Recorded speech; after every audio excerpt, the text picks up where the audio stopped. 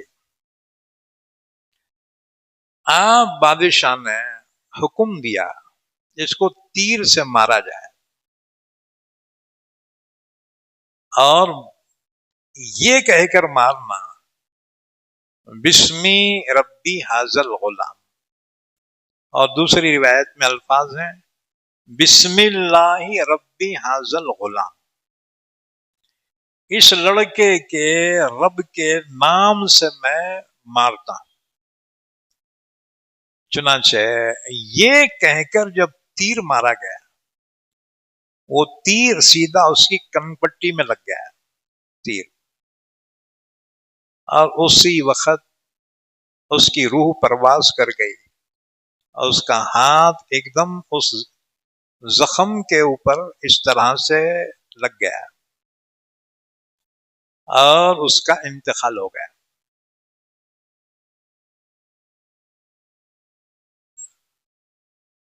مجمع اس کی یہ حالت دیکھ کر بے ساختہ کہنے لگے ہم اس لڑکے کے رب پہ ایمان لائے۔ 20,000 آدمی اسی وقت ایمان لائے۔ بادشاہ نے دیکھا ارے یہ تو الٹا ہی ہو گیا کہ اس لڑکے کے موت پر متاثر ہو کر 20,000 آدمی ایمان لا لے۔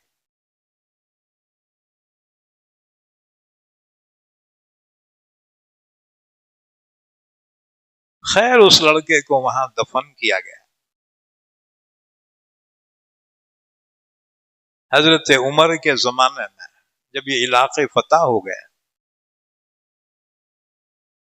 تو صحابہ نے کھدائی میں ایک قبر سے اس کی نعش کو دریافت کیا اور کہا امیر المومنین ایک نعش ایسی ملی ہے کہ اس کے کن پٹی پہ زخم ہے اور اس کا ہاتھ اس زخم پہ ہے، جب ہم وہ ہاتھ نکالتے ہیں تو خون ایسے نکلتا ہے جیسے زندہ انسان کا، حالانکہ اس کو گزرے ہوئے کئی 100 سال ہو چکے ہیں۔ تو حضرت عمر نے فرمایا یہ وہی شخص تھا جس کے بارے میں اللہ نے سورہ بروج میں اسی کا واقعہ بیان فرمایا، اور فرمایا وہ جیسے ہیں وہ شہید ہیں، وہ ان کو اسی طرح سے دفن کیا جائے۔ یہ تھے عبداللہ بن تامر، اس زمانے میں دین حق پر تھے۔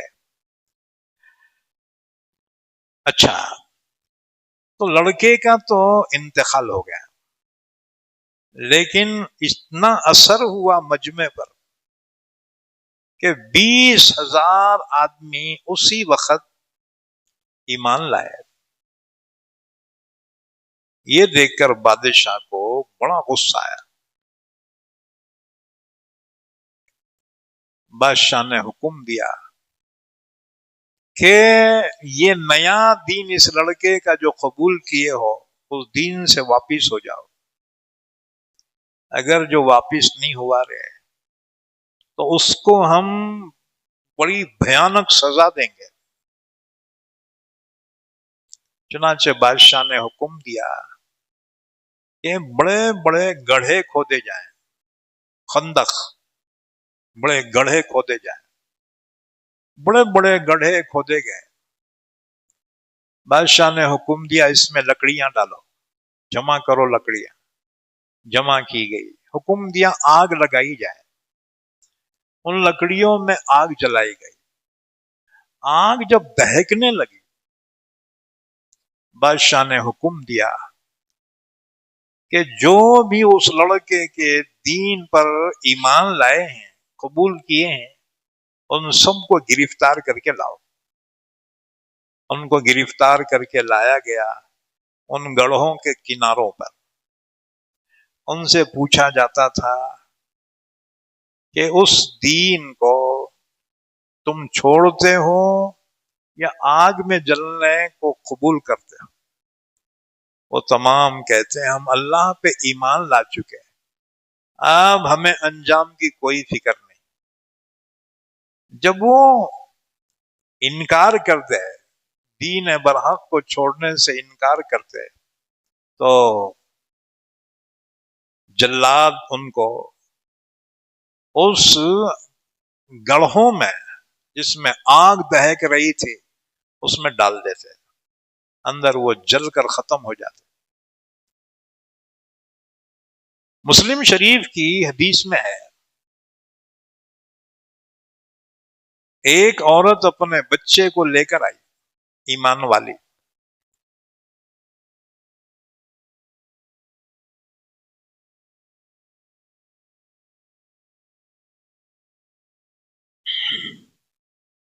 اس سے کہا گیا اگر تو ایمان نہیں چھوڑنا چاہتی اس گڑھے میں جلنے کے لیے تیار۔ جیسی کنارے پہ آئی اس نے آگ دیکھی تو خود تو جذبہ شہادت رکھتی تھی، لیکن معصوم دودھ پیتے بچے پر نظر ڈالی، بچے کا خیال آیا، ہچکچائی کہ میں جل گئی تو جل گئی مگر میرے بچے کا کیا ہوگا، معصوم بچہ۔ ابھی سوچ رہی تھی، اللہ نے اس بچے کو گویائی عطا فرمائی۔ اس بچے نے کہا اماں ثابت قدم رہ، یقیناً تو حق پہ ہے۔ دنیا میں 4 بچے ایسے ہوئے ہیں جنہوں نے اس زمانے میں بات کی جبکہ عام طور سے دودھ پینے کے زمانے میں بچے بات نہیں کرتے۔ ان میں سے ایک بچہ یہ بھی تھا۔ اس نے کہا ماں تو ثابت قدم رہ، یقیناً تو حق پہ ہے۔ یہ سننا تھا، ماں بچے سمیت آگ میں کود گئی۔ اللہ کی شان دیکھو کہ آگ میں گرنے سے پہلے روح پرواز ہو گئی، اس کی ناش آگ میں گری۔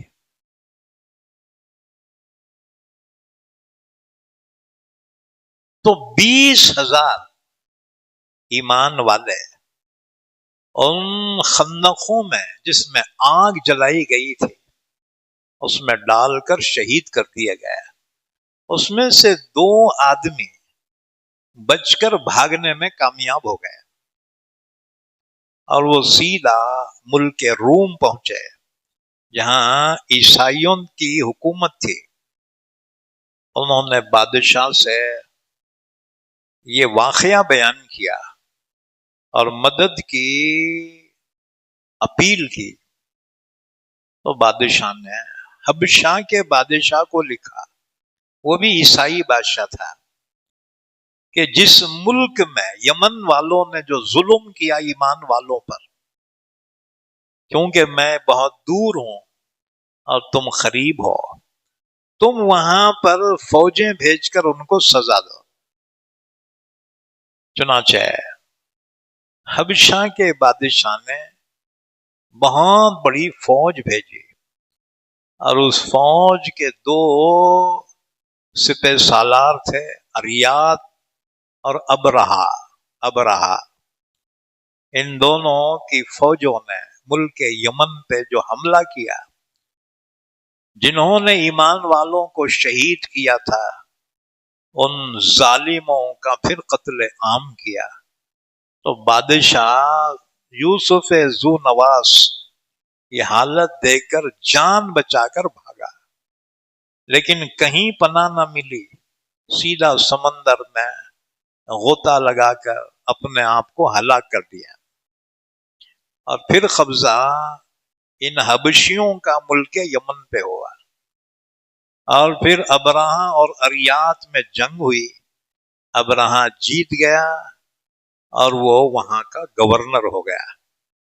اور پھر اس نے دیکھا کہ یمن کے عرب حج کرنے کے لیے کعبۃ اللہ جاتے ہیں، تو اس نے کہا کہ وہاں جانے کی کیا ضرورت ہے، میں یہاں ایسا کعبہ بنا دوں گا کہ یہیں پہ حج ہوا کرے۔ اس نے گرجا تعمیر کیا، بہت زبردست۔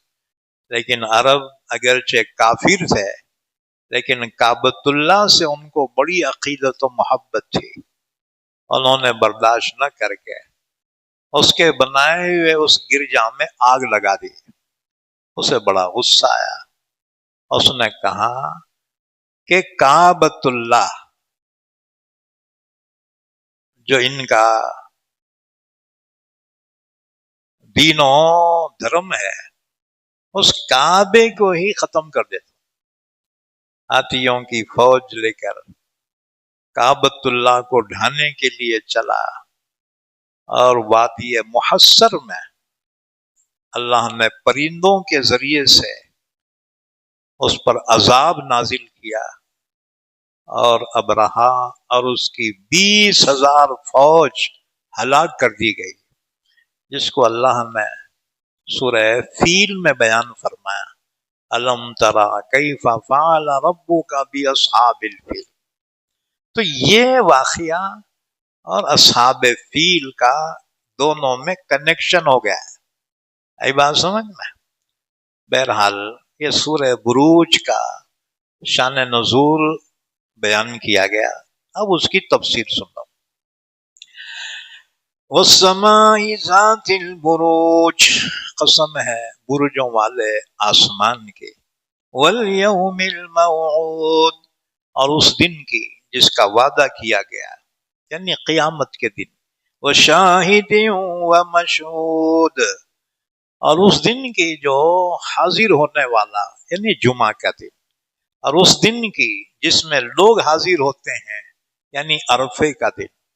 قتل اصحاب الاخدود، قتل کیے گئے خندقوں والے، النار ذات الوقود، اس آگ سے جو ایندھن والی تھی، اذ ہم علیہا قعود، جبکہ وہ لوگ ان پر بیٹھے ہوئے تھے، تماشا دیکھ رہے تھے، وَهُمْ عَلَى مَا يَفْعَلُونَ بِالْمُؤْمِنِينَ شُهُودٌ، وہ مسلمانوں کو اس آگ میں گرتے ہوئے آنکھوں سے دیکھ رہے تھے۔ سوال یہ ہے انہوں نے انتقام کیوں لیا، کیا وجہ تھی؟ بس صرف وجہ یہ تھی کہ وہ ایمان لاتے تھے اللہ پر، بس یہی ان کی انتقام کی وجہ بن گئی۔ آج ایمان والوں پہ یہ ظلم کیوں ہو رہا ہے؟ صرف اس وجہ سے کہ ہم اپنا سر صرف اللہ کے سامنے جھکاتے، کسی کے سامنے نہیں جھکاتے۔ لوگوں کو یہ چیز ناپسند ہے کہ ہمارے سامنے کیوں نہیں جھکتے، بس یہی وجہ ہے کہ وہ ایمان والوں کو تکلیف پہنچاتے۔ وَمَا نَقَمُوا مِنْهُمْ إِلَّا أَن يُؤْمِنُوا بِاللَّهِ الْعَزِيزِ الْحَمِيدِ، نہیں انتقام لیا انہوں نے ایمان والوں سے مگر اسی بات کا کہ وہ اللہ پہ ایمان رکھتے تھے جو اللہ زبردست قابل تعریف ہے۔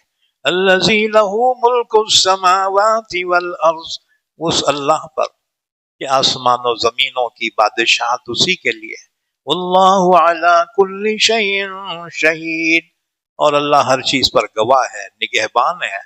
ان الذین فتنوا المؤمنین والمؤمنات ثم لم یتوبوا، بے شک جن لوگوں نے ایمان والے مردوں اور ایمان والی عورتوں کو آزمائش میں ڈال دیا، تکلیفوں میں ڈالا، ثم لم یتوبوا، پھر انہوں نے توبہ نہیں کی، فلہم عذاب جہنم، ایسے ظالموں کے لیے جہنم کا عذاب ہے، ولہم عذاب الحریق، اور ان کے لیے جلانے والا عذاب ہے۔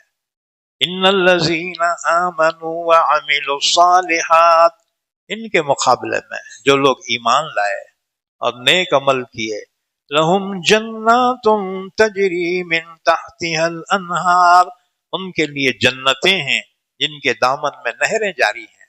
ذالک الفوز الکبیر، یہ ہے بہت بڑی کامیابی۔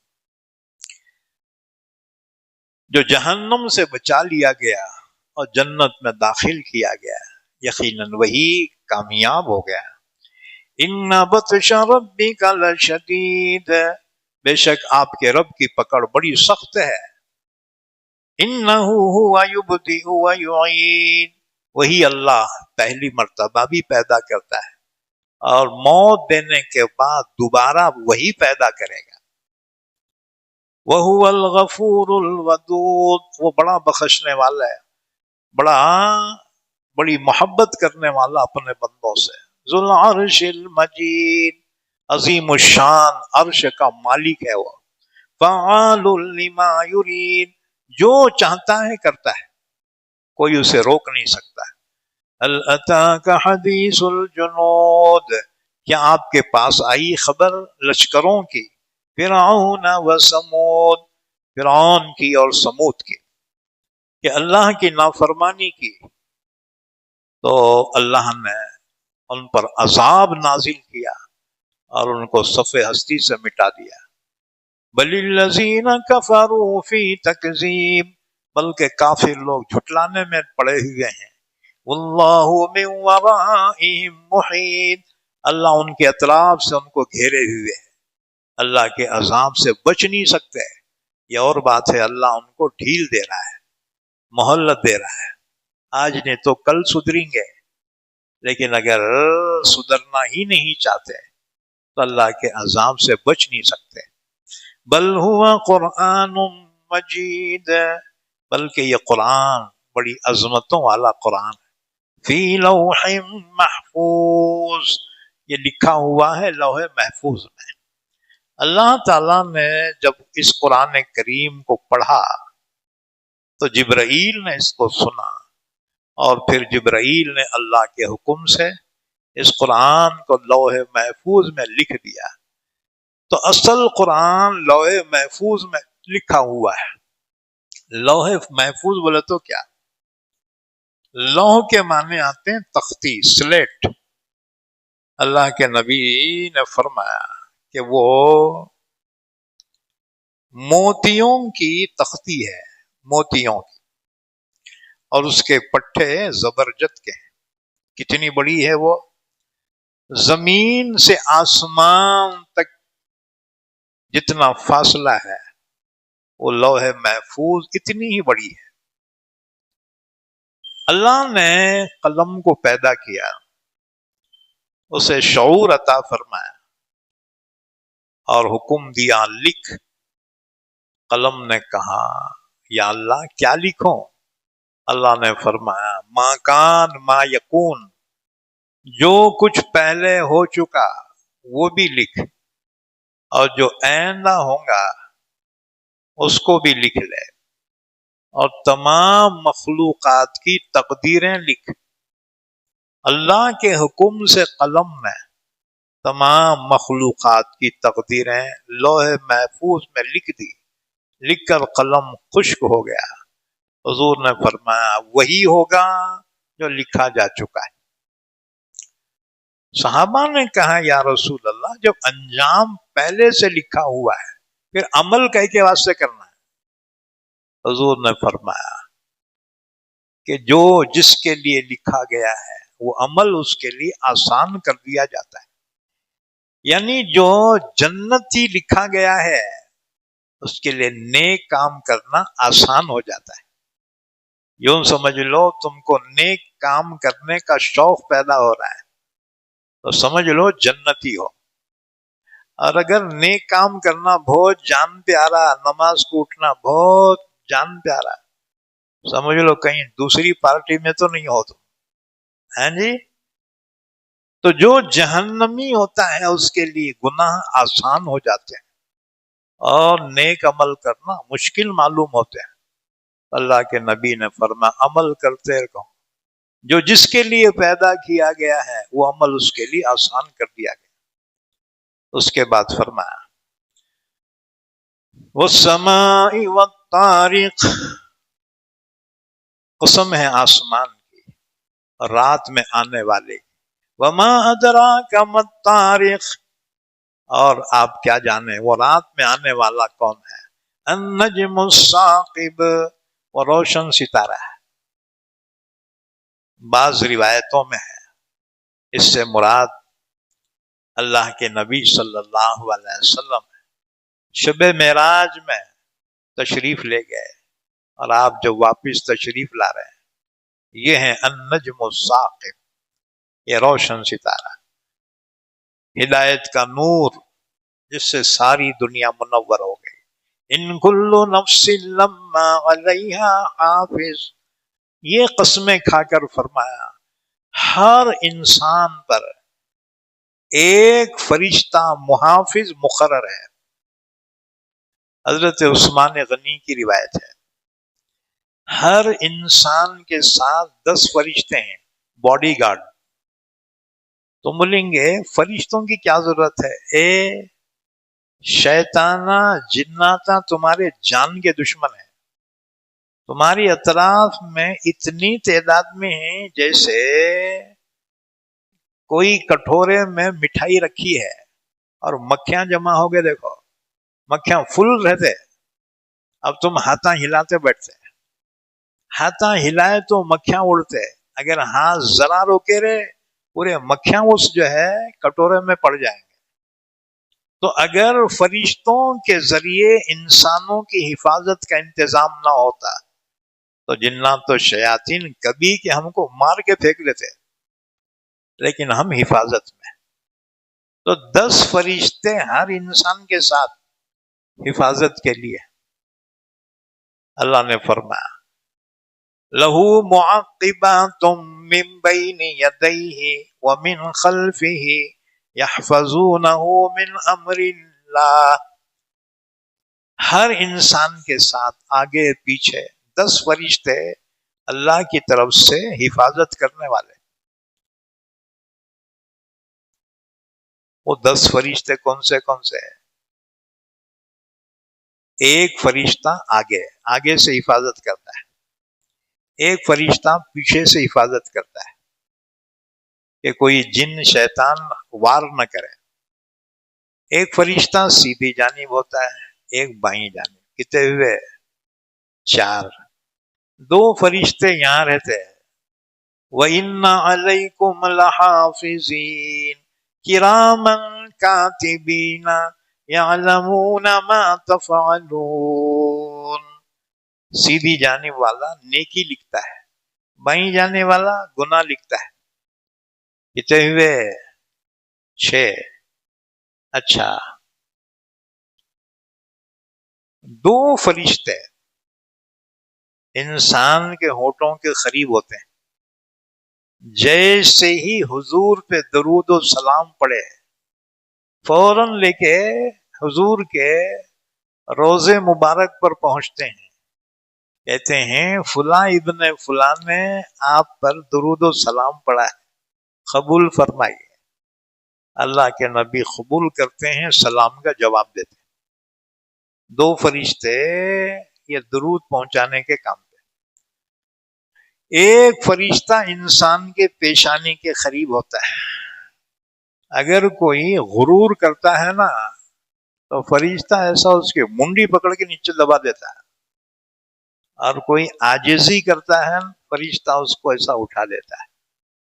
جی من تواضع للہ رفعہ اللہ، جو اللہ کے لیے تواضع اختیار کرتا ہے اللہ اس کے درجے کو بلند فرماتا ہے، اور جو تکبر کرے اللہ اسے ذلیل کرتا ہے۔